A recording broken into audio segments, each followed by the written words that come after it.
Olá, muito boa tarde a você. A polícia investiga a morte de um perito da Polícia Federal. Stephenson Marcos Scafuto estava em um encontro de lanchas no Lago Paranoá no último sábado. Informações preliminares apontam que ele teria ingerido, por engano, uma substância química. Stephenson sofreu uma parada cardíaca e morreu em questão de horas. O dia estava bonito. Stephenson Marcos Pinto Scafuto exibia um sorriso no rosto assim que chegou ao local da festa. A festa foi no sábado à noite, nesta região do Lago Paranoá, perto do grupamento do Corpo de Bombeiros. Era um encontro de lanchas ao som de DJs. Testemunhas disseram que o policial federal teria bebido alguma substância química, passou mal e teve uma parada cardíaca. Apesar de ter sido socorrido pelo SAMU e pelo Corpo de Bombeiros e ter sido levado para o hospital da Asa Norte, o homem de 41 anos morreu no domingo. Nesta segunda-feira, uma lancha da Polícia Federal estava no local. Vestígios da festa ainda permaneciam nesta outra lancha. O caso foi registrado na delegacia da Asa Norte. Stephenson era perito criminal da Polícia Federal. O sindicato da categoria emitiu uma nota de pesar. Já o Departamento de Polícia Federal preferiu não se pronunciar sobre o caso. Um professor da escola de música está sendo investigado por pedofilia. De acordo com a denúncia feita pela mãe da criança, ele teria encaminhado material pornográfico para o menino de apenas 8 anos. Foram cumpridos no sábado 3 mandados de busca e apreensão na casa e no escritório dele e também na escola de música, onde o professor trabalha. A assessoria da Secretaria de Educação reforça que, embora a ação tenha sido na escola, o caso não reflete o projeto pedagógico da instituição. A Secretaria aguarda o fim da investigação e já dará encaminhamento à abertura de processo para apurar o caso administrativamente, é claro. O caso, Cláudio Humberto, tem que ser investigado com profundidade. Com profundidade e com muita rapidez, né? Porque, afinal de contas, se ficarem confirmadas as suspeitas, essa criança pode não ser a única vítima do professor acusado de pedofilia. É gravíssimo que isso aconteça, sobretudo em escola pública, e é preciso denunciar cada caso. Sempre que houver a mais mínima desconfiança, sem cometer, é claro, nenhuma denúncia leviana, sem fazer nenhuma denúncia leviana, as pessoas devem notificar os superiores hierárquicos se isso acontecer no âmbito da escola. E os ex-governadores Agnello Queiroz e José Roberto Arruda, além do ex-vice-governador Tadeu Filipelli, vão continuar presos juntos com os outros 7 detidos na operação da Polícia Federal, que apura um esquema de recebimento de propina nas obras do Estádio Nacional Mané Garrincha. A Justiça Federal prorrogou a prisão temporária por mais 5 dias. No sábado, eles foram transferidos para a carceragem no Departamento de Polícia Especializada no Parque da Cidade. Os detidos estão divididos em 2 celas com banheiro, têm direito a 2 horas de banho de sol por dia e 3 refeições. A ex-presidente da Terra Cap, Marusca Lima, segue detida na PF do aeroporto. A decisão foi tomada com o argumento de que a prisão temporária é indispensável para as investigações e não apenas para o cumprimento dos mandados de busca e apreensão. Se fossem soltos, os envolvidos poderiam interferir nas investigações. O juiz da 10ª Vara Federal, responsável pelo processo, analisou 9 pedidos de revogação de prisão. O único a não apresentar recurso foi o ex-secretário especial da Copa do Mundo, Francisco Cláudio Monteiro.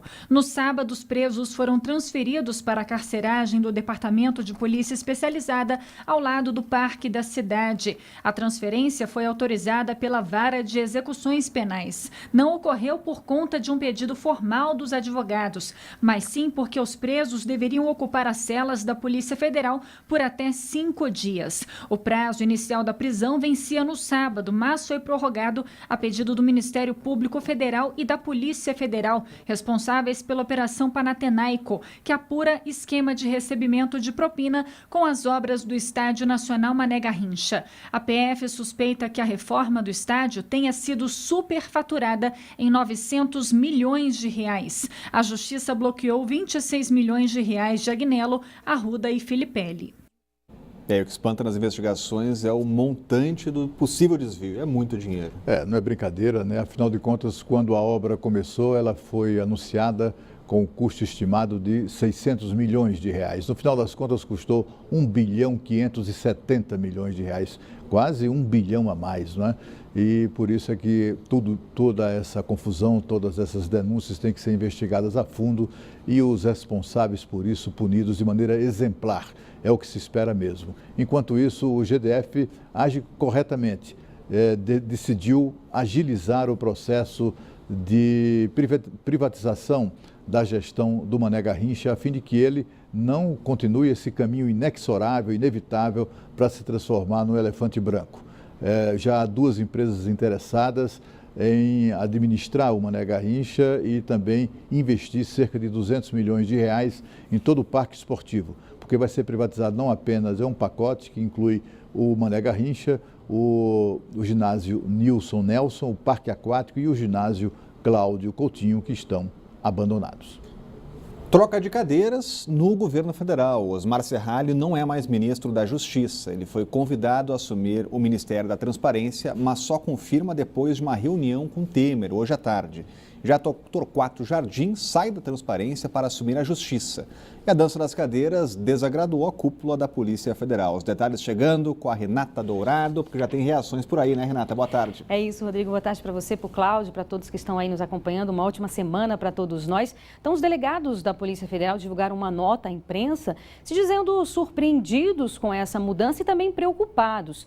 Isso porque a gente lembra que a Polícia Federal ela é ligada, ela é vinculada ao Ministério da Justiça, embora tenha tido aí ao longo dos anos um trabalho de autonomia, de liberdade. Não por acaso a gente vê, volta e meia, várias operações da polícia, não só com relação à Lava Jato, mas várias outras operações da polícia, inclusive envolvendo nomes do próprio governo, governo federal, governos estaduais, como a gente viu aí essa reportagem. Então, teoricamente, ela tem essa liberdade, mas como a gente disse, como está vinculada, então a própria nota diz isso, né, que eles têm essa preocupação de toda e qualquer mudança no âmbito do governo federal, especificamente no caso do Ministério da Justiça, também interferir no trabalho, ou seja, ter uma outra indicação para a diretoria geral da Polícia Federal. Então, eles pedem também que seja aprovada o quanto antes uma PEC que tramita e que dá efetivamente essa autonomia para a Polícia Federal. E uma outra proposta também, que o diretor-geral possa ter um mandato aí de um determinado tempo, que aí não estaria tão acessível a essas possíveis interferências. E assim que a imprensa soube o nome do novo ministro da Justiça, então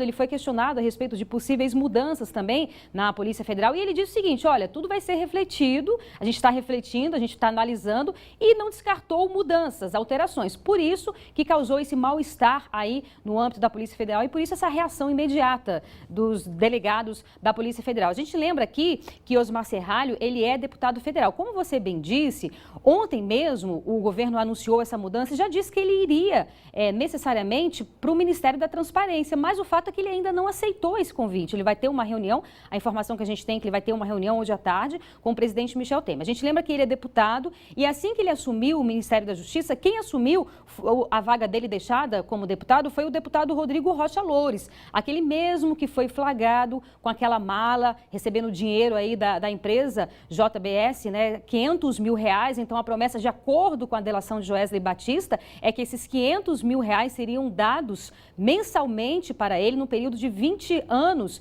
E o próprio Joesley disse que ele foi quem indicou para receber esse dinheiro, para receber essa propina, foi o próprio presidente Michel Temer. Então, tem aí essa ligação. Ele assumindo, ou seja, se ele não aceitar ficar no governo, ele voltar para a Câmara, aí o próprio deputado Rodrigo Loures, ele perde o foro privilegiado. Então, ele não vai ser mais julgado e analisado toda essa história dele no Supremo Tribunal Federal, mas sim na Justiça Comum. Então, é isso. A gente vai ficar acompanhando, inclusive, essa reunião mais tarde para saber como é que vai ser aí a própria repercussão da Polícia Federal, se vai ter mudança, se não vai ter mudança. Estamos acompanhando, Rodrigo, estamos de olho.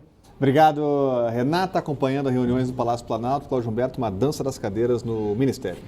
Olha, a troca de ministro, esse troca-troca, né, foi positivo para o governo, porque, afinal de contas, ao contrário de Osmar Serralho, que deixa a Justiça para ir para o Ministério da Transparência, o novo ministro da Justiça, Torquato Jardim, é um jurista muito respeitado, sobretudo nos tribunais superiores, onde ele atua há muitos anos, onde inclusive foi ministro, e foi por 8 anos ministro do Tribunal Superior Eleitoral. Então é alguém muito respeitado, tem fácil interlocução com a magistratura de uma maneira geral. Agora, não se deve esperar do ministro Torquato Jardim nenhuma atitude ilegal, nenhuma ilegalidade, nenhuma truculência, nada que, por exemplo, contribua para atrapalhar as investigações. Isso é uma fantasia que quem conhece o ministro Torquato Jardim sabe que sob ele, sob sua jurisdição, digamos assim, isso jamais aconteceria. O que motivou a troca foi exatamente